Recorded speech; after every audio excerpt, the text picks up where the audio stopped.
3 families, 58 days, 0 takers. Everyone who met Winston said the same thing: too mean, too difficult, too much. But one woman walked into that shelter on a Saturday morning, looked at that flat, angry face, and said 4 words nobody had said before: "I'll take him." What happened on night 1 silenced every single person who doubted them. Not all Persian cats dream of silk cushions and quiet afternoons. Some of them, like Winston, only want one thing: to find the one person who will finally see past the face. That face.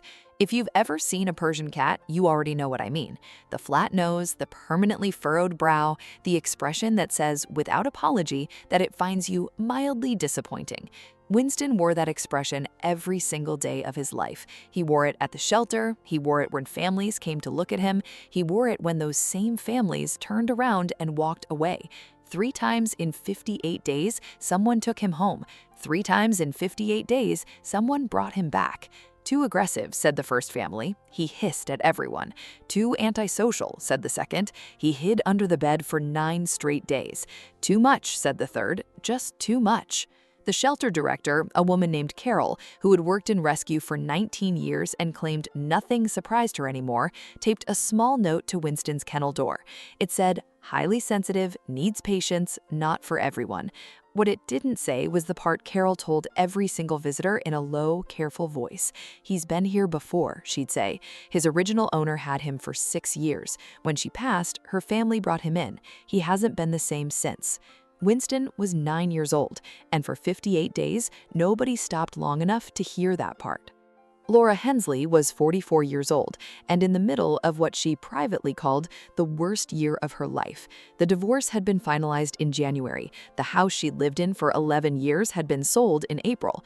By June, she was renting a 2-bedroom apartment on the 3rd floor of a building where she didn't know a single neighbor's name in, eating dinner alone at a kitchen island that was slightly too tall for the bar stool she'd bought on clearance, and waking up at 3 a.m. for no reason she could explain, except that the silence in the apartment had a texture to it, heavy, specific, the kind of silence that doesn't come from quiet, it comes from absence. She hadn't planned to adopt anything. She wasn't even sure she was ready, but her sister sent her a link on a Thursday afternoon with a message that said only, "This cat looks like you when someone suggests brunch." She clicked on it. Winston stared back at her from the shelter page with the full weight of his magnificent displeasure. She laughed for the first time in 6 weeks. She was at the shelter by 10 a.m. the following Saturday. Carol met her at the front desk and walked her through the usual questions. Experience with cats? Yes. Living situation? 3rd floor apartment, no other pets. Reason for adopting? Laura paused. "I think I just need something in the apartment that's alive," she said. Carol nodded. She'd heard worse answers and better ones. She'd learned a long time ago that the honest ones were usually the right ones. Then she walked Laura to kennel 14. Winston was sitting in the back corner, perfectly upright, perfectly still, regarding the approaching humans with the expression of a judge who had already heard enough testimony. He's going to look at you like you personally disappointed him. That's just his face. It doesn't mean anything. Laura crouched down in front of the kennel door. Winston looked at her. Laura looked at Winston. For a long moment, neither of them moved. Then she said, very quietly, "I know exactly how you feel." Winston held her gaze for exactly 4 seconds. Then he turned and walked in a slow, deliberate circle and settled back into his corner facing the wall. Carol started to say something. "I'll take him," she said. Stories like this one are exactly why we keep telling them. If this is the kind of story that stays with you, you already know what to do. The first night was not what anyone would call a success. Winston spent 4 hours inside his carrier after Laura set it down in the living room and opened the door. She could see him in there, watching her move around the apartment, tracking her with those ice blue eyes. She didn't reach in, didn't call to him. She made herself a cup of tea, sat on the couch with a book she wasn't actually reading, and waited. At 11:47 p.m., something moved in her peripheral vision. Winston had emerged from the carrier. He was sitting in the middle of the living room floor, directly under the ceiling light, which made his cream and flame point fur look like something out of a painting. He was looking at her with that same flat, assessing expression, evaluating, deciding. Laura didn't move. He looked at the couch, he looked at her, he looked at the couch again. Then he jumped up, walked to the far end, turned twice, and lay down with his back to her, not touching, not close, but there, in the same room, on the same couch. Laura stared at the ceiling for a long time after that. She didn't feel alone.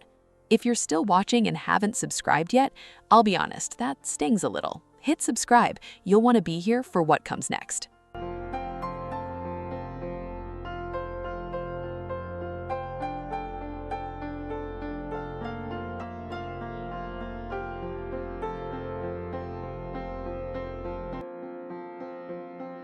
Over the following days, Winston established his terms with the quiet efficiency of someone who had done this before and knew exactly what he wanted.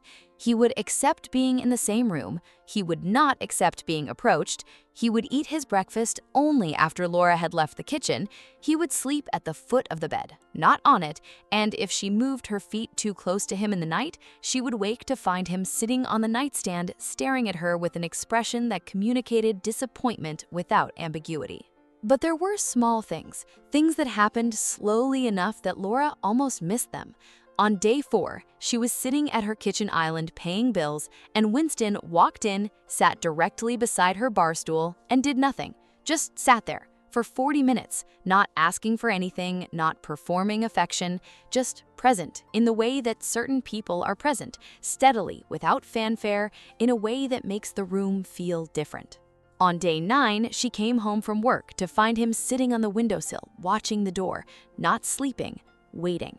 On day 11, she was crying, quietly, the kind of crying you do when you think no one is watching, and Winston walked across the entire length of the couch, which he had never done before, and pressed the top of his flat, extraordinary head against her hand, once, firmly. Then he walked back to his end and lay down again. She sat very still for a long time after that. Some things don't need to be said out loud to be understood. The moment everything changed happened on a Tuesday night in the 3rd week.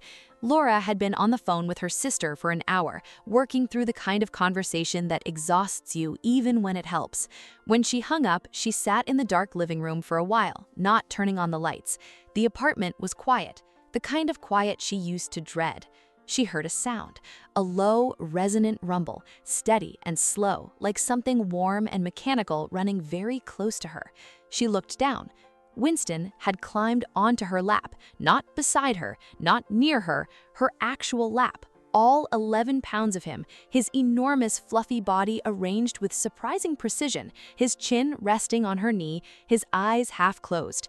He was purring, not a tentative sound, not a polite sound, a full, committed purr, the kind that involves the entire chest, the kind that means something has been decided.